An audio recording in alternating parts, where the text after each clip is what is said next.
Welcome to Lakshmi food. સ્વાગત છે તમારું મારી યુટ્યુબ ચેનલમાં. તો ચલો, ઉનાળાની સિઝન ચાલુ થઈ ગઈ અને કેરી પણ આપણે બજારમાં મળવા માંડી છે. અને દરરોજ ટિફિનમાં આપણે શિયાળો હોય તો અલગ અલગ સંભારા કે સલાડ કે એવું લઈ જતા હોઈએ છીએ. હવે ઉનાળો આવે તો આપણને વિચાર આવશે કે શાકની સાથે શું લઈ જવું. તો ચલો, એની માટે આપણે અહીંયા ઇન્સ્ટન્ટ કેરીનું અથાણું બનાવવાના છીએ. તમને રોટલી સાથે, ભાખરી સાથે, પરોઠા સાથે ખાવાની મજા આવશે. તો હવે એનો મસાલો બનાવવા માટે 1 ચમચી જીરું, અડધી ચમચી વરિયાળી, 2 ચમચી આપણે રાઈના કુરિયા, અડધી ચમચી મેથીના કુરિયા અને 2 ચમચી આખા ધાણા લીધેલા છે. અને 15થી 20 જેવા મેં અહીંયા મરી લીધેલા છે. હવે અહીંયા 2 મીડિયમ સાઇઝની કેરીને મેં સરસ મજાના આવા ટુકડા કરીને લઈ લીધેલા છે. હવે આપણે આ મસાલો બનાવવા માટે આવા મિક્સર જારની અંદર આ બધી જ વસ્તુ એડ કરી લેવાની છે. અને આનો અધકચરો મસાલો બનાવવાનો છે. એકદમ સાવ ફાઇન પેસ્ટ નથી કરી દેવાની. આપણે થોડાક અધકચરા રાખીશું તો આનો ટેસ્ટ બહુ જ સરસ આવશે અને એકદમ ક્રન્ચી પણ લાગશે. તો તમે જોઈ શકો છો આપણો મસાલો બનીને તૈયાર થઈ ગયેલો છે. તો હવે આપણે એક મોટા બાઉલમાં, જેની અંદર આપણે બધું મિક્સ કરતા ફાવે એવો એક વાસણ લઈ લેવાનું છે. તો એક તપેલીની અંદર મેં આ બનાવેલો મસાલો એડ કરી દીધેલો છે.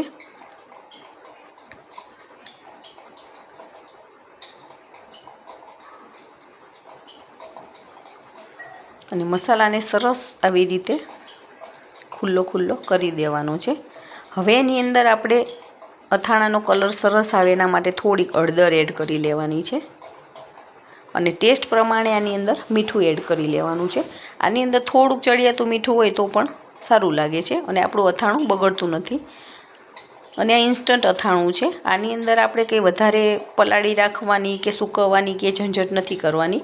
અને આ વધારે ટાઈમ આપણે સ્ટોર નથી કરી શકતા અને આને ફ્રીજમાં જ રાખવું પડે છે. બહાર પણ આપણે વધારે ટાઈમ, લાંબો ટાઈમ નથી રાખી શકતા. હવે એની અંદર નાખવા માટે મેં અહીંયા એક બાઉલમાં તેલ ગરમ કરી દીધેલું છે.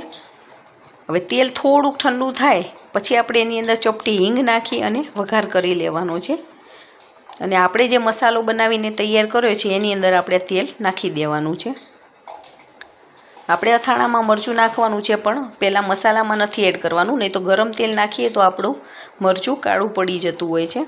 હવે તેલ નાખીને તરત આનું ઢાંકણ બંધ કરી દેવાનું છે, જેથી કરીને એના વઘારની સ્મેલ અને ટેસ્ટ અંદર જ જળવાઈ રહે, બહાર ના નીકળી જાય એટલા માટે.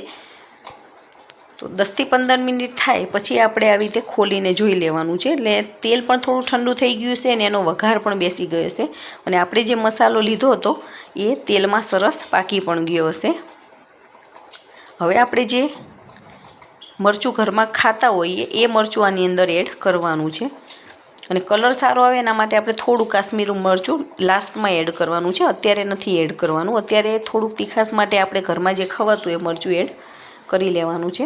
તો તમે જોઈ શકો છો આ ટાઈપનો કલર આપણો આવેલો છે. હવે કેરીના ટુકડાને આની અંદર એડ કરી અને સરસ મિક્સ કરી લેવાના છે. જો તમે મારી ચેનલમાં નવા હોય તો મારી ચેનલને સબસ્ક્રાઈબ કરજો અને બેલ આઇકોન દબાવવાનું ના ભૂલતા, જેથી કરીને આવનાર તમામ નવી રેસીપીના વિડીયો ફટાફટ તમારી સુધી પહોંચી જાય. અને આવું સરસ ઇન્સ્ટન્ટ અથાણું બનાવવા માટે મારી વિડીયોમાં લાસ્ટ સુધી બન્યા રહેજો. અને જો તમને મારો આ વિડીયો પસંદ આવે તો વિડીયોને લાઇક કરજો અને તમારા ગ્રુપમાં ચોક્કસથી શેર કરજો. હવે સરસ બધું આપણું આ મિક્સ થઈ ગયું છે. હજી આની અંદર આપણને તેલ ઓછું લાગે છે તો મેં તેલને થોડુંક રહેવા દીધું હતું. હવે આપણે ઉપરથી તેલ નાખવાનું છે, પણ કલર સારો આવે એના માટે મેં અહીંયા અડધીથી પોણી ચમચી જેવું કાશ્મીરી લાલ મરચું એડ કરી દીધેલું છે. અને એને સરસ આવી રીતે મિક્સ કરી લેવાનું છે.